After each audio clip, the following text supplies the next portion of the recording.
रुद्राक्ष धारण करने के बाद ग्रह दशा बदल जाती है, ऐसा बिल्कुल नहीं होता है।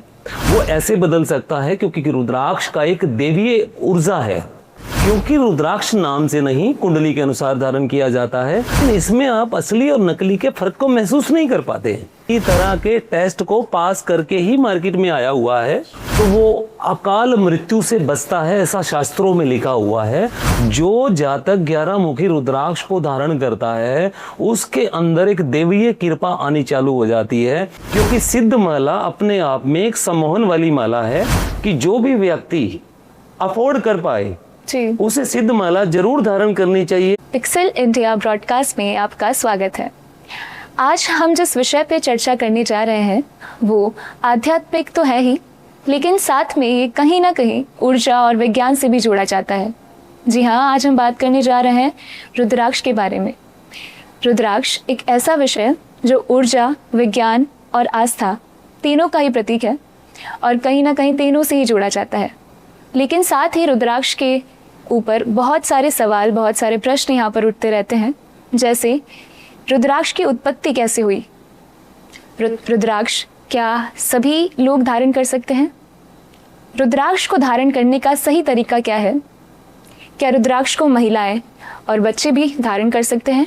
और इन सभी महत्वपूर्ण विषयों पर, प्रश्नों पर चर्चा करने के लिए हमारे बीच मौजूद हैं ज्योतिष मार्तंड जितेंद्र मोहन जी, जिनका 15 वर्ष रुद्राक्ष पर शोध का अनुभव है। तो जितेंद्र जी, आपका हार्दिक स्वागत है आज इस ब्रॉडकास्ट में। जय श्री कृष्णा, जय माँ पिताम्बरा। आपने हमें यहाँ बुलाया उसके लिए आपका भी बहुत बहुत धन्यवाद। तो जैसा कि आज हमारा विषय है रुद्राक्ष, और रुद्राक्ष की उत्पत्ति को लेकर कई सवाल हमारे जनता, हमारे व्यूअर्स के बीच में है, तो इसकी उत्पत्ति को लेकर आप क्या कहना चाहेंगे? देखिए, रुद्राक्ष की उत्पत्ति को लेकर तरह तरह के मिथक हैं, लेकिन एक जो विशेष बात है जिसको शिव भगवान से जोड़कर देखा जाता है, तो एक कथा में जिक्र आता है कि शिव भगवान कहीं किसी पर्वत पर तपस्या कर रहे थे और उन्होंने हजारों वर्ष तक तपस्या को किया और अचानक उनके मन में ख्याल आया कि मैं खुद भगवान होकर इस तरह की तपस्या क्यों कर रहा हूँ। तो ऐसा सोचने के बाद उनकी आंखें अचानक खुल गई, और शास्त्रों में लिखा है कि जैसे ही आंखें खुली जी, तो उनमें से 2 बूंद आंसू के गिरे, और वो आंसू जाकर के जमीन पर गिरे, तो जमीन में से वहां पेड़ उत्पन्न हुआ जिसमें से रुद्राक्ष की उत्पत्ति हुई। जी जी, उत्पत्ति को तो आपने बड़े ही अच्छी तरह से यहाँ पर एक्सप्लेन किया है, लेकिन हम ये भी जानना चाहेंगे कि इसकी उत्पत्ति के साथ इसके धारण करने का जो प्रचलन है वो कैसे यहाँ पर चालू हुआ और क्यों इसे धारण करना चाहिए? देखिए, रुद्राक्ष अपने आप में एक दिव्य ऊर्जा है। चूंकि ये शंकर भगवान की आंसू जब धरती पे गिरे तो ये पैदा हुआ, तो इसको शंकर भगवान से जोड़कर देखा जाता है। चूंकि ये भगवान के आंसू थे तो उसके अंदर एक विशेष तरह की ऊर्जा होती है, जो ऊर्जा जो व्यक्ति इस रुद्राक्ष को धारण करता है वो उसी ऊर्जा के अंदर समाहित हो जाता है, यानी उस व्यक्ति का जो ओरा मंडल है वो पूरा का पूरा पॉजिटिव हो जाता है, उसका खुद का नेगेटिव ऊर्जा बाहर निकलने लगता है। इसीलिए रुद्राक्ष को ऊर्जा वाली चीज कहा गया है। जी, और ऊर्जा की जो आप बात कर रहे हैं, तो कहीं ना कहीं रुद्राक्ष को हम वैज्ञानिक दृष्टिकोण से देख सकते हैं, आपको ऐसा लगता है? बिल्कुल, रुद्राक्ष को आप वैज्ञानिक दृष्टिकोण से देख सकते हैं। हालांकि इस प्रश्न को अभी तक किसी ने नहीं उठाया है, आपने उठाया, उसके लिए मैं आपका धन्यवाद देना चाहूँगा। क्योंकि रुद्राक्ष जहाँ धार्मिक आस्था का प्रतीक है, उसके अंदर जब उसकी उत्पत्ति हुई रुद्राक्ष की, तो उसके अंदर बीजों का एक आवरण रहता है।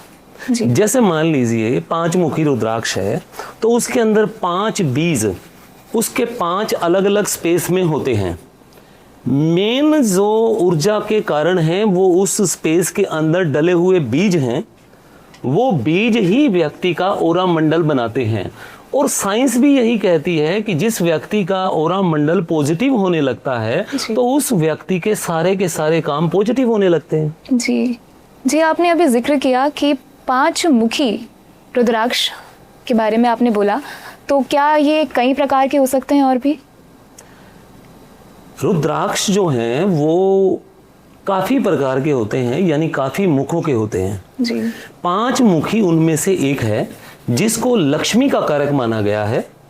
और ये जो 5 मुखी रुद्राक्ष है, जो भी व्यक्ति धारण करता है, गरीब से गरीब व्यक्ति भी अगर विधि पूर्वक रुद्राक्ष को धारण करता है तो उसके पास अचानक से कहीं ना कहीं धन आने लगता है।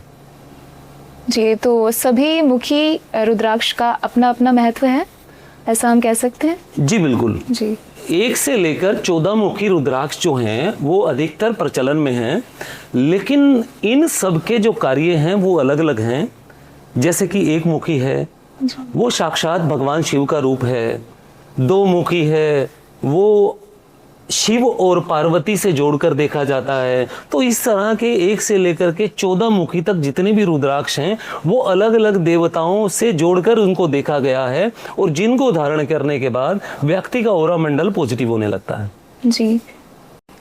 क्या रुद्राक्ष सच में भाग्य बदल सकता है या ये केवल आस्था का है प्रतीक? देखिए, मैं आपको स्पष्ट तरीके से बता दूं कि रुद्राक्ष या कोई भी ज्योतिषीय वस्तु जो भी व्यक्ति धारण करता है उसका मतलब ये नहीं है कि आपने कोई ज्योतिषीय वस्तु धारण कर ली और आपका भाग्य बदलने लगा। जी। भाग्य बदलने के लिए 2 चीजें सहायक होती हैं। एक ऊपर जो बैठा परमेश्वर है वो आपका भाग्य बदल सकता है, या फिर मेहनत करके आपको अपना भाग्य बदलना पड़ता है। सबसे बड़ी बात तो ये है। बिल्कुल। अब इसी में अगर हम किसी बात को जोड़ें कि रुद्राक्ष भाग्य बदल सकता है, जी बिल्कुल बदल सकता है। वो ऐसे बदल सकता है क्योंकि रुद्राक्ष का एक देवीय ऊर्जा है। जो व्यक्ति उस रुद्राक्ष की ऊर्जा को धारण करता है तो बकायदा शिव महापुराण के विद्वेश्वर संहिता अध्याय 25 में लिखा हुआ है कि जो भी व्यक्ति रुद्राक्ष धारण करता है वो देवतुल्य हो जाता है और उसके आसपास एक देवीय ओरा मंडल बन जाता है। और जिसके आसपास देखिए देवीय ओरा मंडल बन जाएगा तो वो व्यक्ति के पास नेगेटिव ऊर्जा बिल्कुल नहीं आएगी, तो उसका भाग्य बदलने ही लगेगा। बिल्कुल बिल्कुल बिल्कुल सही कहा आपने सर। एक और प्रश्न है जो हमारे व्यूअर्स जानना चाहेंगे, क्या रुद्राक्ष हर व्यक्ति धारण कर सकता है? जी बिल्कुल, ये प्रश्न आपने बहुत ही अच्छा किया। ये काफ़ी कम पूछा गया है जी, क्योंकि ये हमारे समाज के अंदर धारणा है कि रुद्राक्ष केवल आदमी ही धारण कर सकता है, स्त्रियां धारण नहीं कर सकती हैं। इसके लिए मैं आपको बता दूं कि रुद्राक्ष हर व्यक्ति, हर जीव जो इस सृष्टि में पैदा हुआ है वो हर तरह के रुद्राक्ष को अपनी अपनी जरूरत के अनुसार धारण कर सकता है। इसमें चाहे महिलाएं हो या पुरुष हो या बच्चे हो, अन्यथा कोई भी जीव हो। एक और बहुत ही महत्वपूर्ण प्रश्न है जो कि ज़्यादातर लोगों के दिमाग में रहता है, क्यों कुछ लोग रुद्राक्ष पहनकर भी परेशान रहते हैं? जी बिल्कुल, आपने ठीक कहा कि रुद्राक्ष धारण करने के बाद अगर कोई व्यक्ति परेशान रहता है, और ऐसे मैंने बहुत से केस देखे हैं अपने इस 15 साल के करियर के अंदर कि रुद्राक्ष को धारण करने के बाद या किसी भी ज्योतिषीय रत्न वगैरह को भी धारण करने के बाद व्यक्ति परेशान रहता है। लेकिन इसमें कसूर ना रत्न का होता है ना रुद्राक्ष का होता है। इसमें कसूर जो होता है वो व्यक्ति का खुद का होता है, क्योंकि आप रुद्राक्ष को धारण कर रहे हैं। सबसे पहले तो आपने गूगल से पूछा कि मेरा नाम फलां है और मुझे यो है किस तरह का रुद्राक्ष धारण करना चाहिए। गूगल ने आपको सलाह दे दी और आपने धारण कर लिया।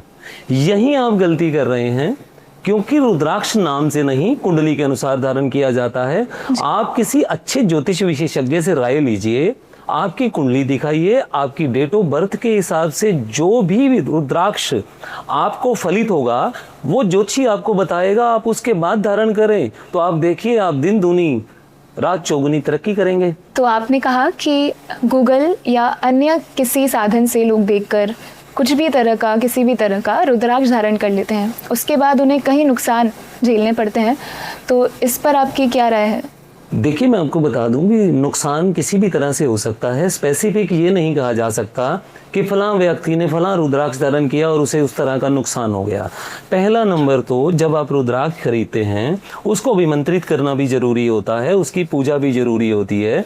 काफ़ी लोग रुद्राक्ष लेने के बाद उसको सीधा ही डाल लेते हैं, तो ये कई बार ये चीज़ें नुकसानकारक हो जाती हैं, क्योंकि जो ऊर्जा आप धारण कर रहे हैं उससे संबंधित देव की जो पूजा है वो आपको करनी चाहिए। या तो किसी ब्राह्मण से रुद्राक्ष को अभिमंत्रित करवाना चाहिए, या फिर खुद से कोई भी शिव का मंत्र, ओम नमः शिवाय या महामृत्युंजय मंत्र आप रुद्राक्ष पर पढ़ने के बाद 1000 बार पढ़ें, 108 बार पढ़ें, जितने भी पढ़ पाएं खुद से पढ़ें, या आप किसी भी योग्य ब्राह्मण से उसको अभिमंत्रित करवा कर ही डालें। उसके बाद रुद्राक्ष, अगर आपकी कुंडली के अनुसार आपने वही मुख वाला रुद्राक्ष डाला है और आपने किसी ज्योतिष या पंडित से अभिमंत्रित करवाया है, तो इस तरह का रुद्राक्ष आपको कभी भी नुकसान नहीं करेगा। जी बिल्कुल। और एक और प्रश्न है जो हम आपसे पूछना चाहेंगे, किसी रुद्राक्ष की पहचान कैसे की जाए? एक असली और नकली रुद्राक्ष में फ़र्क एक आम आदमी कैसे कर पाए? देखिए, मार्केट में ना काफ़ी नकली तरह के रुद्राक्ष आते हैं जी। अगर हम इस पर चर्चा करेंगे कि कौन सा असली और कौन सा नकली, तो हम शायद इनके अंदर कोई भी फ़र्क महसूस नहीं कर पाएंगे। क्योंकि मैंने कई बार देखा है, कुछ लोग सोशल मीडिया पे दिखाते हैं कि आप 2 सिक्कों के बीच में एक रुद्राक्ष को रखिए, वो घूमना चालू कर देगा तो वो ओरिजिनल है जी। ऐसा कतई नहीं है, क्योंकि रुद्राक्ष 2 सिक्कों के बीच में रखने के बाद जो घूमता है वो केवल बेचने वालों की टेक्निक से घूमता है, रुद्राक्ष की ऊर्जा से नहीं घूमता है। दूसरी टेक्निक मार्केट में ये बताई जाती है कि पानी में डाल दीजिए तो वो पानी के जो ऊपर आ जाएगा वो नकली होगा और जो नीचे बैठ जाएगा वो असली होगा। इसके बारे में मैं आपको बता दूं जी कि पानी में डूबा हुआ रुद्राक्ष केवल भारी हो सकता है वजन में, और पानी के ऊपर रहने वाला रुद्राक्ष केवल हल्का हो सकता है, लेकिन इसमें आप असली और नकली के फर्क को महसूस नहीं कर पाते हैं। इसमें अगर चूज करनी है आपने कोई चीज़ कि असली क्या है और नकली क्या है, रुद्राक्ष मार्केट में काफ़ी देशों से आते हैं, जिसमें नेपाल का ओरिजिनल रुद्राक्ष कहा गया है। इसके अलावा इंडोनेशिया के भी रुद्राक्ष आते हैं। इसके अलावा आपके इंडिया में हरिद्वार और देहरादून में भी रुद्राक्ष होता है और दक्षिण में भी रुद्राक्ष होता है। इसमें सबसे बड़ी विशेष बात क्या है कि जो रुद्राक्ष नेपाल में होता है वो पूरी तरह से पका हुआ फल होता है, उसका जो हर फेस होता है वो एकदम से बिल्कुल अलग से दिखाई देता है जी। जबकि आप दूसरी जगहों के जो रुद्राक्ष देखते हैं उनमें जो फेस है वो बिल्कुल खुला हुआ नहीं होता है, एकदम से टाइट रहता है। बस अगर फर्क है तो वो केवल जलवायु का है, रुद्राक्ष असली और नकली में नहीं है। क्योंकि जो भी नकली रुद्राक्ष मार्केट में आ रहा है वो इस पानी वाले और सिक्का घूमने वाले या किसी भी तरह के टेस्ट को पास करके ही मार्केट में आया हुआ है। कि आजकल तो मशीनें हैं, ऑटोमेटिक युग है, तो आप जब भी मार्केट से रुद्राक्ष परचेज करें तो आप एक सर्टिफिकेट, जिसको लैब सर्टिफिकेट बोला जाता है, जिसके अंदर लैब को टेस्ट किया जाता है कि इसमें कितने % क्वालिटी रुद्राक्ष की है, और इसमें टेस्ट किया जाता है कि इस रुद्राक्ष के अंदर कितने बीज हैं, तो उससे आपको सारी की सारी रिपोर्ट सामने आ जाती है। साथ में अगर आप एक्सरा लेना चाहें तो आजकल रुद्राक्ष का एक्सरा भी मार्केट में आ रहा है, उससे आपको उसका जो डायाग्राम है उसके अंदर की स्थिति भी क्लियर हो जाएगी और आपका फैसला हो जाएगा कि आप मार्केट में असली रुद्राक्ष लेने जा रहे हैं। क्या मांसाहारी या शराब का सेवन करने वाला व्यक्ति भी रुद्राक्ष धारण कर सकता है?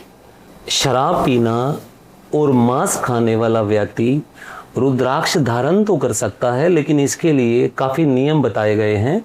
हालांकि अगर वो रुद्राक्ष धारण कर रहा है कोई भी जातक, अगर वो शराब ना पिए या मांस ना खाए तो उसके लिए काफ़ी अच्छा रहेगा। लेकिन अगर कोई व्यक्ति शराब को और मांस को छोड़ नहीं सकता है तो उसके लिए एक नियम है कि आप जब भी रुद्राक्ष धारण करें और आप शराब का सेवन करने जा रहे हैं तो उस समय आप रुद्राक्ष को अपने शरीर से अलग कर दें। उसके बाद आप शराब का सेवन कर सकते हैं और सुबह नहाने धोने के बाद आप उसे मंदिर से उठा करके धारण कर लीजिए, इसमें कोई फर्क नहीं है। एक सवाल यहाँ पर मेरा खुद का है, मेरा पर्सनल सवाल है क्या रुद्राक्ष धारण करने से ग्रह दशाएं बदल जाती है? प्रिया जी, मैं आपको यहाँ ये बता दूं, ऐसा काफ़ी लोगों का मानना है कि रुद्राक्ष धारण करने के बाद ग्रह दशा बदल जाती है। ऐसा बिल्कुल नहीं होता है। ग्रह दशा तो वैसी रहती है, लेकिन जो उस ग्रह दशा का प्रभाव है, अगर आपने उस ग्रह दशा से संबंधित रुद्राक्ष को डाला है तो रुद्राक्ष उस ग्रह दशा को काफ़ी हद तक शांत कर सकता है। लेकिन इसमें प्रिया जी एक विशेष बात ये भी है जी कि आप रुद्राक्ष धारण करते हैं और आपके कर्म अच्छे होने चाहिए। ऐसा नहीं है कि सारे के सारे पाप गंगा में नहाने से समाप्त हो जाते हैं, ऐसा बिल्कुल नहीं है। कोई व्यक्ति ये कहे कि रुद्राक्ष डालने के बाद आपकी महादशा और ग्रह दशा सुधर जाती है, तो मेरा मानना ये है कि ये बिल्कुल गलत है, क्योंकि रुद्राक्ष भी एक हद तक आपको आपका ओरा मंडल बना सकता है। तो रुद्राक्ष आपने धारण किया है और कर्म अच्छे कर रहे हैं, तो ये तो आपके लिए प्लस है। आप अधिक से अधिक ऊपर वाले की ऊर्जा प्राप्त कर सकते हैं, और जितनी ऊर्जा आप प्राप्त करेंगे वैसा आपका ओरा मंडल बनेगा, और जैसा आपका आभा मंडल बनेगा वैसे ही आप लोगों में मिलेंगे, और जैसे ही लोगों से मिलेंगे और आपके काम होते जाएंगे। जी। और मोहन जी, कई बार मैं देखती हूँ आजकल यहाँ पर लोगों का सवाल ये रहता है कि जो रुद्राक्ष है वो कहीं ना कहीं बिजनेस बनकर रह गया, या सिर्फ एक दुकानदारी है जो चलाई जा रही है। तो इस पर आप क्या कहना चाहेंगे? देखिए प्रिया जी, मैं आपको बता दूं, ये सवाल आपका बिल्कुल वाजिब है, क्योंकि रुद्राक्ष जो है वो आजकल सोशल मीडिया पे काफ़ी छाया हुआ है। कुछ लोग जो ज्योतिष के बिल्कुल भी जानकार नहीं हैं, वो केवल अपना होलसेल के नाम से प्रचार कर रहे हैं। इसमें दो तरह के नुकसान होते हैं प्रिया जी। जी। जैसा आपने किसी ज्योतिषी से नग ना खरीद कर या रुद्राक्ष ना खरीद कर आपने किसी दुकानदार से खरीदा, एक तो आपकी जब उस रुद्राक्ष ने काम नहीं किया, एक तो आपकी आस्था रुद्राक्ष के प्रति खराब हो रही है, और दूसरा आपका पैसा भी वेस्ट जा रहा है। तो इसीलिए मैं तो यही कहूँगा कि कोई भी व्यक्ति जो आज हमें इस ब्रॉडकास्ट के माध्यम से देख रहे हैं, मैं उनसे हाथ जोड़कर यही रिक्वेस्ट करता हूँ कि अगर आप रुद्राक्ष खरीदें या कोई भी ज्योतिष की सामग्री आप खरीदें, तो कम से कम संबंधित व्यक्ति से राय जरूर लें। मोहन जी, आपने अभी बताया कि रुद्राक्ष कई प्रकार के होते हैं, कई मुखों के होते हैं, तो 8 मुखी रुद्राक्ष इनमें से क्या फायदा करता है? क्या इसके लाभ हैं? देखिए, 8 मुखी रुद्राक्ष जो है वो साक्षात भैरव स्वरूप माना गया है, और 8 मुखी रुद्राक्ष अगर कोई जातक धारण करता है तो वो अकाल मृत्यु से बचता है, ऐसा शास्त्रों में लिखा हुआ है। और 8 मुखी आज के युग में सबसे ज़्यादा बिकने वाला रुद्राक्ष भी साबित हुआ है, क्योंकि 8 मुखी अकाल मृत्यु के भय के अलावा आपके अंदर से नेगेटिव ऊर्जा को निकालता है। किसी भी तरह का कोई तंत्र अगर आप पर छोड़ा गया है और आप 8 मुखी रुद्राक्ष को धारण करते हैं, तो वो 8 मुखी आपको उस तंत्र से निकालने में भी सहायक होता है। जी, और इसी के साथ आप ये भी बताइए कि 9 मुखी रुद्राक्ष किस काम आता है और ये किस देवता से संबंधित है? प्रिया जी, मैं आपको ये बता दूं कि 9 मुखी रुद्राक्ष को 2 चीज़ों से जोड़कर जाना जाता है। 9 मुखी रुद्राक्ष अर्थात 9 देवियां, यानी एक तो आप इसको 9 देवियों से जोड़ सकते हैं, और दूसरा 9 मुखी रुद्राक्ष को केतु देव भी माना गया है। जो भी व्यक्ति 9 मुखी रुद्राक्ष धारण करता है उसे केतु देव की कृपा प्राप्त होती है, और देवियों की कृपा उसके आसपास रहती है, क्योंकि मैंने पहले ही कहा कि रुद्राक्ष का मतलब आपके इर्द गिर्द एक आभा मंडल को बनाना है। तो देवियों का आभा मंडल जब आपके नज़दीक होता है तो आप किसी भी तरह की प्रॉब्लम से निकल जाते हैं, और 9 मुखी रुद्राक्ष आपके जीवन से अनसेटिस्फैक्शन को बिल्कुल से हटाता है, आपके आत्मविश्वास को जगाता है। तो मेरा मानना यह है कि 9 मुखी रुद्राक्ष किसी भी जातक के लिए हर तरह से ही फलदायी है। माता की भी कृपा हो जाती है और आपका आत्मविश्वास भी बढ़ जाता है। किसी भी रुद्राक्ष को धारण करने से पहले हमें किसी ज्योतिष से सलाह लेनी चाहिए, पर क्या कोई ऐसा रुद्राक्ष है जो हम बिना किसी ज्योतिष की सलाह से धारण कर सकते हैं?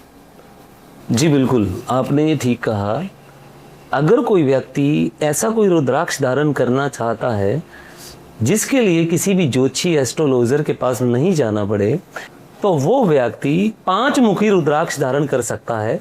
क्योंकि प्रिया जी, मैं इसके बारे में आपको बता दूं कि 5 मुखी रुद्राक्ष नेपाल के अंदर लगभग 95 से 98% होता है जी। बाकी 2 से 5% में बाकी सब रुद्राक्ष पैदा होते हैं। अच्छा। तो 5 मुखी रुद्राक्ष तो परमेश्वर ने ही इतनी कृपा की है कि वो बहुत ज्यादा तादाद में हो रहा है। और सबसे बड़ी बात, 5 मुखी रुद्राक्ष को लक्ष्मी से जोड़कर देखा जाता है। तो 5 मुखी रुद्राक्ष धारण करने के बाद दरिद्र से दरिद्र व्यक्ति भी अगर निष्ठावान रहे, कर्म योगी रहे और अच्छे मार्ग पर चले, तो उसे एक ना एक दिन अमीर बनने से कोई नहीं रोक सकता है। मैंने कई बार सुना है लोगों से कि 11 मुखी रुद्राक्ष धारण करने से आदमी में खुद चमत्कारिक शक्तियां आ जाती है या वो भगवान के बराबर खुद को मानने लगता है। तो क्या ये बात सच है? जी प्रिया जी, आपने ये बहुत अच्छी बात सुनी है, क्योंकि 11 मुखी के रुद्राक्ष का वर्णन शिव महापुराण के विद्वेश्वर संहिता में काफी विस्तार से बताया गया है। 11 मुखी रुद्राक्ष धारण करने वाला जातक खुद से ही चमत्कारिक हो जाता है, क्योंकि 11 मुखी रुद्राक्ष को रुद्र से जोड़कर देखा गया है। जो जातक 11 मुखी रुद्राक्ष को धारण करता है उसके अंदर एक देवीय कृपा आनी चालू हो जाती है। मेरा तो मानना यह है कि अगर कोई व्यक्ति पेइंग कैपेसिटी वाला है, जो पैसा पे कर सकता है, क्योंकि 11 मुखी जो रुद्राक्ष है वो काफी कॉस्टली आता है। 11 मुखी में पावर ही इतनी है कि वो आपको समाज में, आपको घर में, या कोई भी व्यक्ति, कोई पॉलिटिशियन है या जिसका कोई भी सामाजिक काम है, वो व्यक्ति अगर 11 मुखी रुद्राक्ष धारण करता है तो वो हर जगह पे विजयी होता है। आपसे जब मेरा ब्रॉडकास्ट होने वाला था तो मैंने इस विषय पे थोड़ा सा रिसर्च किया और मैंने पाया कि सिद्ध माला का जिक्र कुछ किताबों में है।